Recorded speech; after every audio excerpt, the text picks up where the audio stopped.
Am venit și eu acasă la Moldova. N-a fost o jumătate de an. Am venit la Italia. Dar unde numai n-am fost eu? Am fost și la Anglia, și la Germania, și la Olanda. Peste tot am fost. Dar e ca parcă de sărbători tot mai ghini acasă, la Moldova. În limba română, înaintea denumirilor de țări, folosim doar prepozițiile în și din. De exemplu, din Italia, în Moldova. Nu este permisă folosirea prepozițiilor la sau de la, de exemplu, de la Italia, de la Germania sau la Moldova, la România. În niciun caz, aceste prepoziții sunt pentru orașe, la Chișinău, de la Chișinău.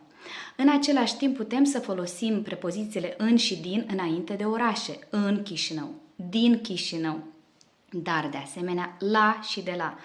Este nepermisă folosirea prepozițiilor la și de la înaintea țării.